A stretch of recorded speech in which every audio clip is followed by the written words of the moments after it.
Shoutout nga pala sa PAP. May sasabihin lang akong hinanakit.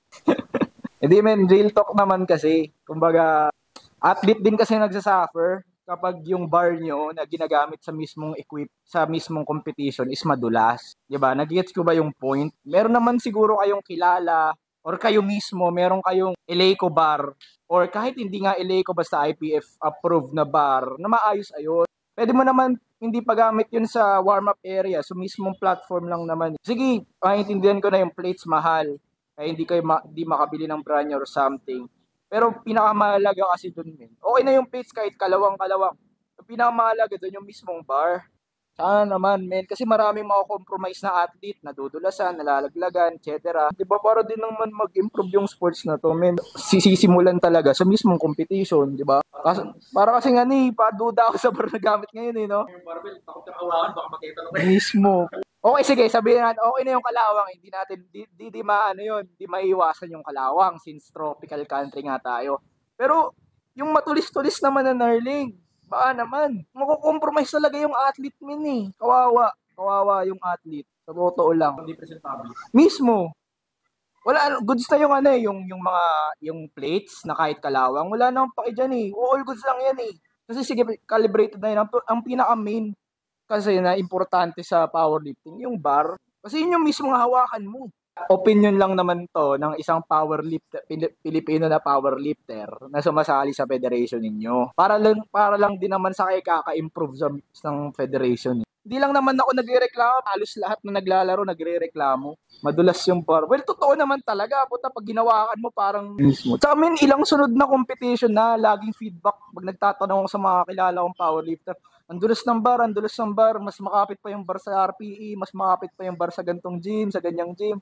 Kawawa talaga sa inyo mga athlete par. Hindi naman sa sinisiraan kayo, i-improve nyo yan, min. Sige kayo, maglaro kayo, madulas yung bar. Sinong gaganahan maglaro doon par? Yung sibol maayos. Daw. Kasi LA ko yun brand new. Parang bago-bago Kasi iniisip ko men, baka kaya nila ginagamit yun kasi yun lang yung IPF approved. Bakit nung nationals, naglalagay sila ng mga Power Dragon na plates? So, ibig sabihin, gets mo? Kasi kung IPF approved lang yung kailangan nilang equipment, dapat hindi sila maglalagay ng hindi IPF approved kahit plates, ba? Kasi yun naisip ko, bakit nalagay sila ng Power Dragon? Ibig sabihin, parang hindi siya nagtutugma. Di sana, Power Dragon na lang din yung bar na gagamitin. Basta makapit yung Nerling, kahit sabihin natin, sige, kalawang na yan. Basta maayos lang ba yung Nerling? Kasi yung mismo kakapit sa kamay mo Hindi ko talaga mawari Hindi ka gagamit ng maayos na body. Oo. Kailangan mo ngayon. Siyempre, baka may sabihin pa. Mas mahal naman kasi yung bola kung parang sa Eleiko na barbell At the end of the day, parehas lang yung equipment na ginagamit sa sports. Pag in a way, siguro para sa akin, parang maging presentable mo lang siguro. Gusto ko sabihin na parang to give respect, pero parang masyadong malalim na yan. Malalim na siya. Sasabihin na nila, pero actually, yun naman talaga. Hindi presentable man. Tsaka, di ba, ang goal nga is to promote. Di ba? Paano mo mapopromote? Palpak yung gamit mo. Di ba siguro parang in a way na kasi 20 kilos is 20 kilos pa rin naman. I mean, yung presentation pa. Kasi unang nakita mo sa mata. Di ba? Wari, FIBA palaruin mo sa covered court. Parang ganun yung idea. Parang ganun yan. Ganun yung idea niya. Basketball is basketball pa rin naman. Oo. Kailangan presentable. Dami kong gustong katanungan. Tatanungin ko nga. Si El Presidente.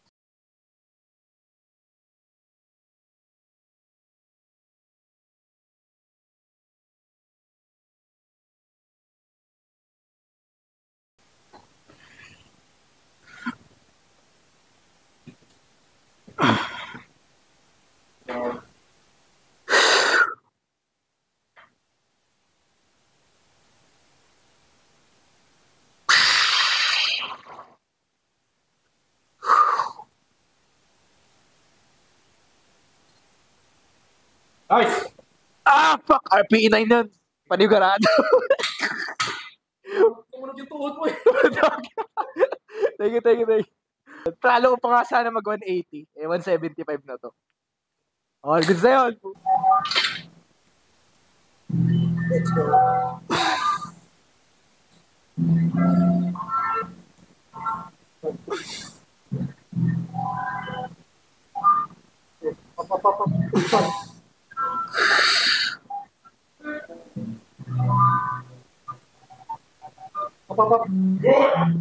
Angat.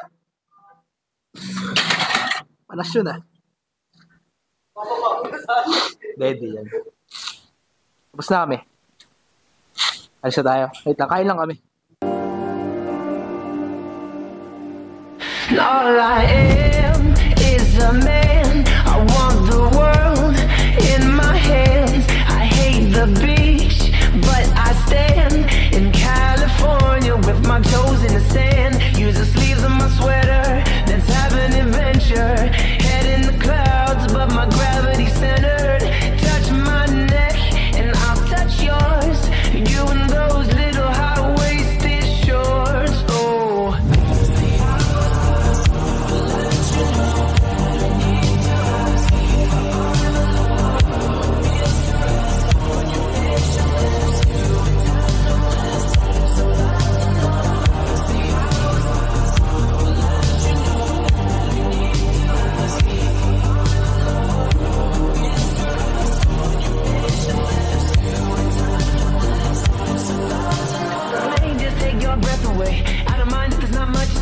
Sometimes the silence guides the mind to move to a place so far away.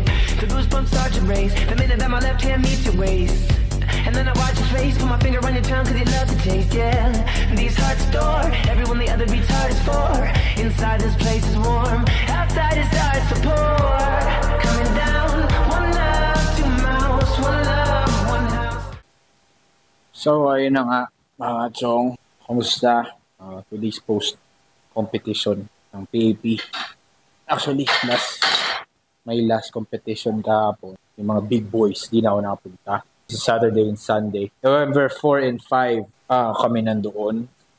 So, di na ako nakapag-vlog doon, man. Kasi, una sa lahat, nakalimutan kong dalhin yung malaking memory. Sakto lang siya pang video sa mga RPE athletes or yung mga lifter na nakasuot ng RPE shirt. Or kung sino man mahagip ng camera.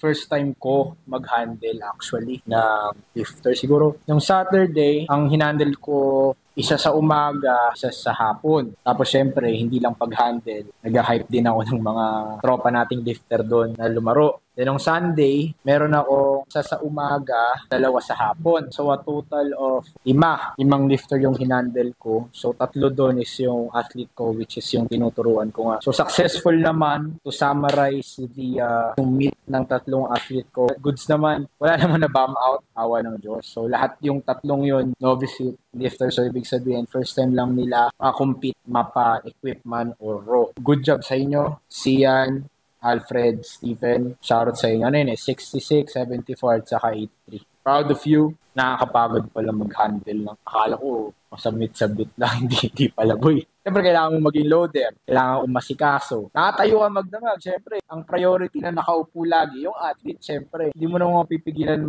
mapasigaw kapag may mga, nag-grind or something. Siyempre, ingay maganda sa powerlifting nun. Kahit kalaban mo, i-cheer mo, sisigawan mo ng up.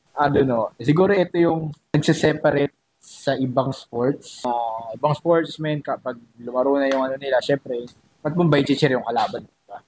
Pero sa powerlifting, man, hindi mo mapigilan, kahit kalaban mo talaga, hindi mo mapipigilan sumigaw ng up. Shoutout sa mga tropa na lumaro, sa lahat ng lumaro. Straight yun Friday to Monday. So, nandun lang kami ng Saturday at Sunday. Pero anyway, so it's a good experience to handle athletes na din. First time, man. Kasi yung 3 yun, tinitrain ko yun sila. Bali, ang ginawa ko kasi, hindi ko sila pinapabayad. What I did is, I asked them if they want to compete. Ang kapalit lang naman nun, sundin lang naman nila ako kasi gusto ko silang maging guinea pig. What I mean by guinea pig is like, tinitest ko yung programming ko sa kanila. Kung papasa ba or kung may magkakaroon ng result. So, nagkaroon naman ng result. So, lahat naman sila naka-PR. Actually, PR naman nila yon sa competition. Walang nabama out. Technique-wise, all good. Halos lahat ng mga good lift nila, 3 white lights. yun nga, hindi ko sila pinagpagbayad, libre lang yun, just to test yung coaching ability ko kasi. At the end of the day, halos lahat naman siguro ng lifter is, parang ang end goal din niya is maging coach. Alam ko hindi lahat, pero most of us powerlifters, gusto rin natin maging coach. Huwag na tayong maging hipokrito na gusto rin natin kumita. Pero, at the end of the day, kung gusto natin kumita, hindi lang yung kumita. Dapat meron ding bunga yung tinuturuan natin. Huwag naman sana ma-compromise yung way of teaching, way of coaching between dun sa pera na sinisingil natin sa athletes natin. Actually, nakapag-handle na ako before, naging coach na ako before sa bodybuilding naman. Hindi naman technically bodybuilding, like I just guide them to lose fat. Hindi pa ako nagpa-powerlifting 4 years ago pa. Pero iba namang way yun kasi yun talaga, tutok mo yung pagkain nila, macros nila, check-ins, date. Dito naman kasi, although kasama din naman yung nutrition pero hindi na masyadong mabigat compared dun pag talagang naglulus kasi. Dito sa powerlifting, kung gusto mong, for example, gusto mong make weight katulad ng ginawa namin kay Alfred. So like 1 week out, 86 kg siya. So winatercut namin. Like 1 week out, winatercut namin, natungtong siya sa timbangan ng weigh-in, 82.7. Pasok. So, ibig sabihin, effective yung pag-watercut namin. Kasi, ipa-plug ko na rin yung coaching ko. Wala nang pakialam ko kahit anong sabihin nyo. Kasi, ako, kumbaga, nagawa ko na yung part ko para, kumbaga, mapatunayan na effective yung pinapagawa ko sa athlete ko. Since nakasabak na sila powerlifting comp, hindi sila na-bomb out, kinapos lang sa bandang huling deadlift, pero yung dalawa, si Sian at si Alfred, sila, 7/9 sila. Kasi ang na-miss nila, meron silang na-miss sa squat, meron din silang na-miss sa bench press. It's not perfect, but almost yung mga halos lahat ng good lift nila is 3 white lines. So, ibig sabihin lang noon, madalas kapag yung mga good lift mo is 3 white line, ibig sabihin lang walang mali. Technique-wise, walang mali as in. Perfect, 3 white lines nga, di ba? Kung sino man gusto na i-coach ko, pero again, it will only be kumbaga limited slot lang to kasi ayoko kasi ma-compromise kasi alam ko kung gaano kabigat mag-coaching kapag madaming athletes. Kadalasan kasi nakikita ko, hindi lang sa powerlifting, sa bodybuilding coaching din. Kadalasan sobrang dami nilang tumanggap ng clients, ng athletes, tapos ang ending nun, nako-compromise yung quality ng coaching nila. Kumbaga, hindi na nila natututukan yung mga ibang athletes, may mga sabihin na natin favoritism, meron ng priority athletes or something. Pero dapat hindi naman kasi ganun, kasi pare-parehas lang naman sila binabayad. Ang nangyayari kapag maraming quantity is nako-compromise yung quality naman. So, ayoko naman mangyari yun. So, siguro, since meron na akong 3 coach, siguro kaya ko pang mag-handle ng 3 to 5. 3 to 5, siguro yun na yun. Sagad na siguro yun. Ayoko nang lumagpas pa doon kasi hindi siya madeliver eh. Technically kasi 24 hours, kailangan mo mag-respond sa kanila. Di naman sila pare-parehas ng training schedule. What if training schedule lang isa umaga, di ka pagising, di ba? Di ba may mga ganung bearing. So, siyempre kailangan mong marespondehan yun kapag may tanong sila, form check sila, kapag nagtatanong sila ano bang RPE neto, etc. etc. Hindi rin naman din sila pare-parehas ng program. Although, kapag tanto ko, hindi mo rin may iwasan na may mga athlete na almost the same programming kasi halos wala naman silang pinagkaiba ng way of training, yung kailangan nilang gawin. Pero may mga athlete talaga na kailangan separate na nila. For example, itong atin na to, twice a week lang na bench press. Ito, kailangan niyang nagre-respond siya sa 4 times a week mag-bench press. So, iba-iba. Kumbaga, as much as possible, tailor fit yung kung anong binibigay mong program mo sa athlete mo.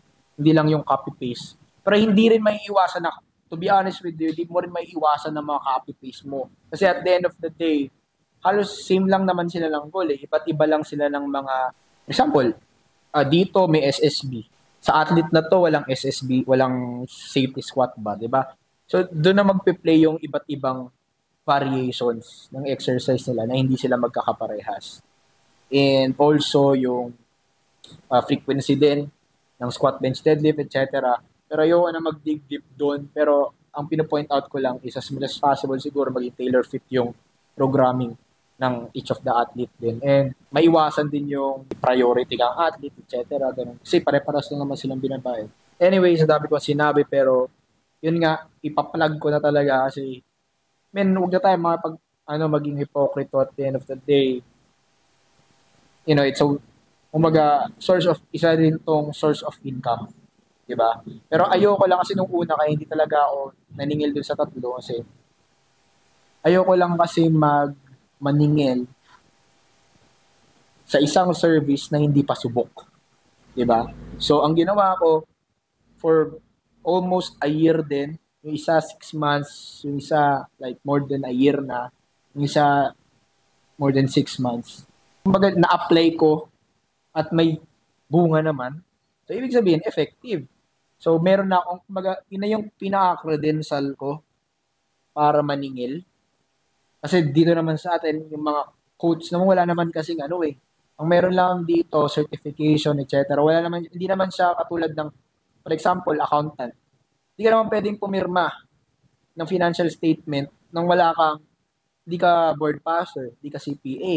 Dito naman, wala namang ganun sa fitness industry. As long as marunong ka, as long as may credential ka, as long as may tiwala sa yung client or athlete mo, go. As long as may progress, di ba? Ang masama lang, kadalasan.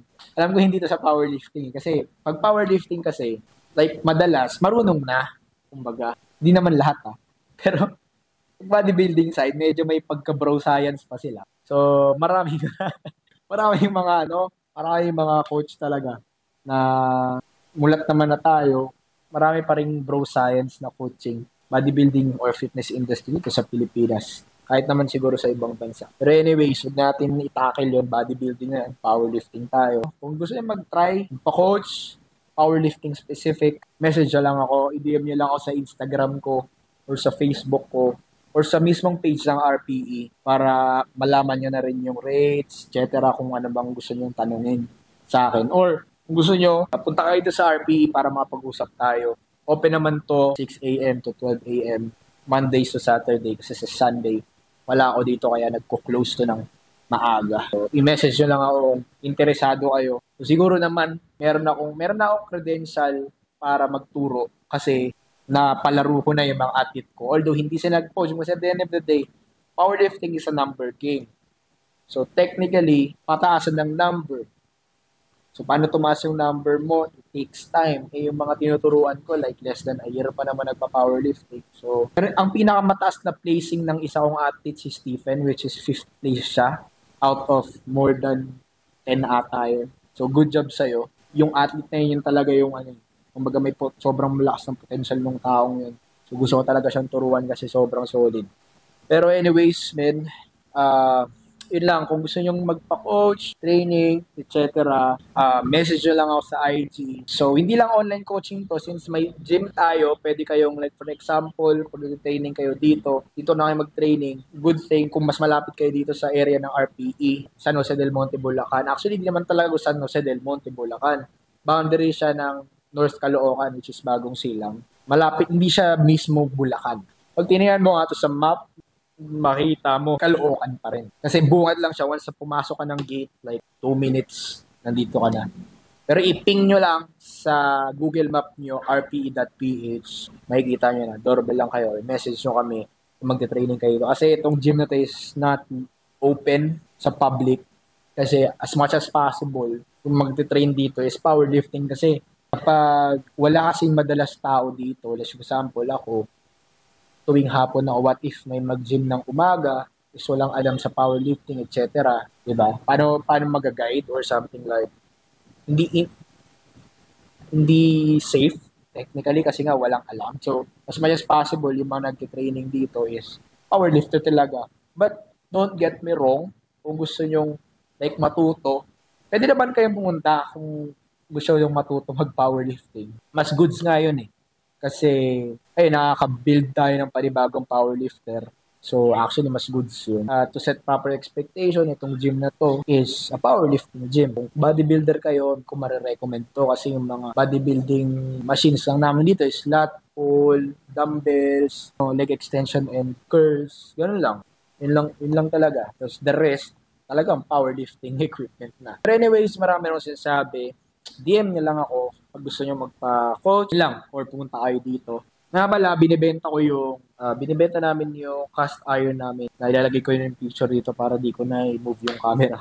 Actually, may potential buyer na. Pero kung wala pa, message nyo lang ako kung gusto nyo bumili. Cast iron siya. So, 5 pairs of 45, 1 pair of 35, 1 pair of 25. Total of 570 pounds, 55 pesos per pound. So, kung ito total mo siyang bibilin mo lahat, 31,350. Message nyo lang ako.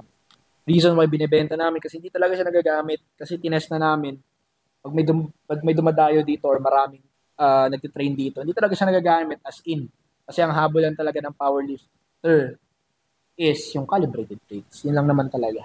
Kaya nga pumunta kayo sa powerlifting gym para makagamit ng calibrated plates. Although close to calibrated naman yung mga cast iron plates, pero mas gugustuhin pa rin nilang mag-training sa calibrated. So ayun na nga. Remember what I told you about these sleeves na sinabi ko na pinatahi ko na siya. Doon lang tayo sa totoo. So sabihin to para maging aware na rin. Kasi at the end of the day, sabihin natin mura to, 4,500 pa rin to. So mahal pa rin siya technically. At the end of the day kasi, kapag nag-i-invest tayo ng mahal na gamit, ang tinitingnan natin yung longevity, kung tatagal ba. Ang kaso, nagkaroon nga na to ng signs na hindi talaga tatagal. Sabi ko nga sa last vlog na sa stitching. Pero ngayon, mas lumala, napunit na. Ayan, kita niyo yan, may punit na. So, automatic yan, magdidiretso yan. So, ang pinaka-option ko lang dito is patahin.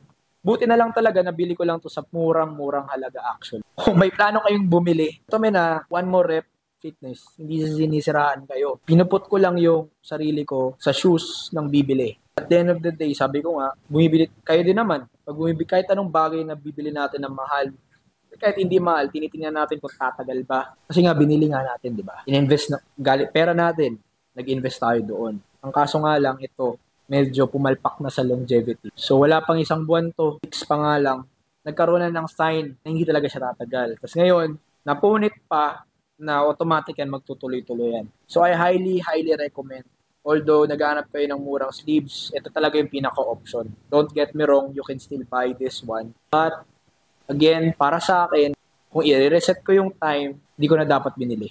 Kasi hindi talaga worth ng money nyo na masira agad. Doon na kayo sa medyo mataas ang pag-ipunan nyo na lang.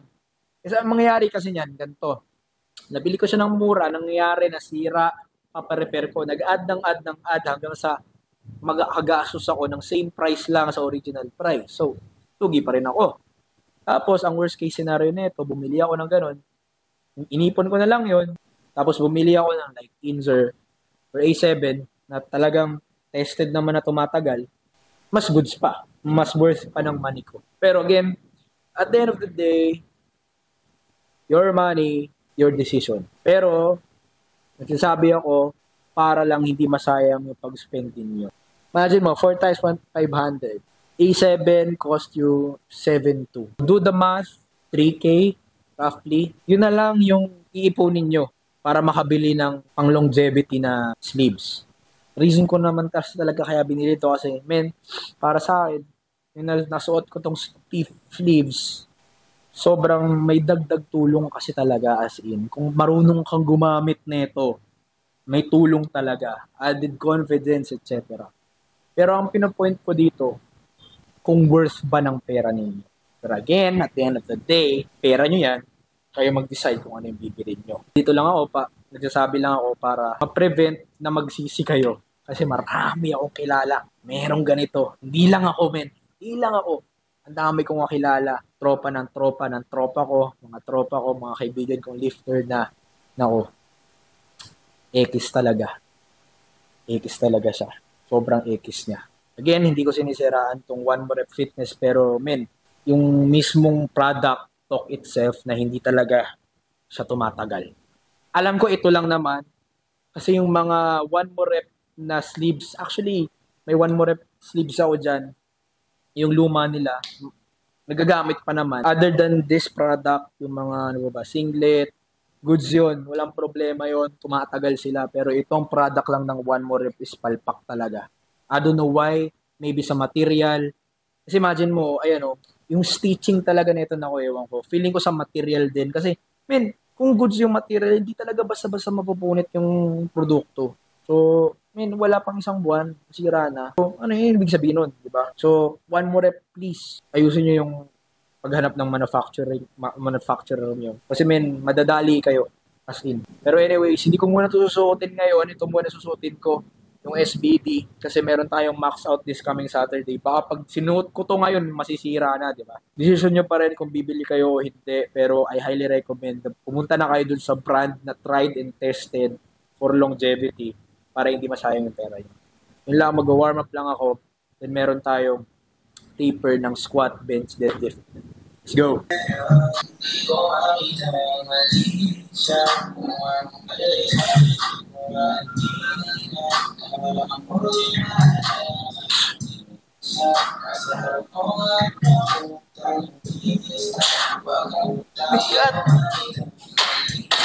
Hindi ako sanay sa sa ganito.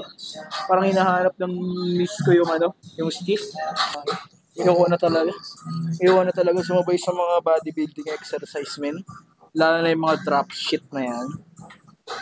Sa yung like more than 10 repetitions. Nako, ayoko na. Nagsisi talaga ako. Ayoko talaga.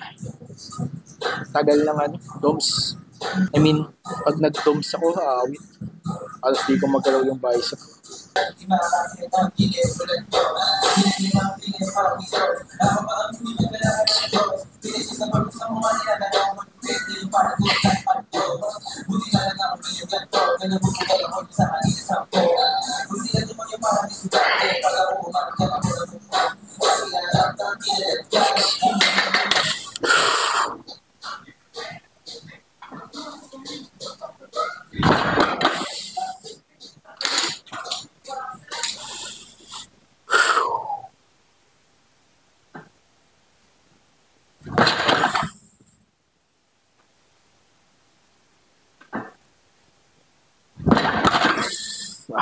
Katig na ako,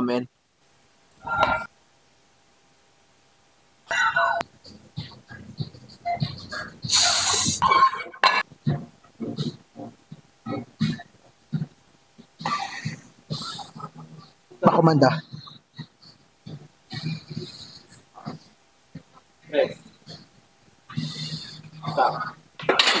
Okay.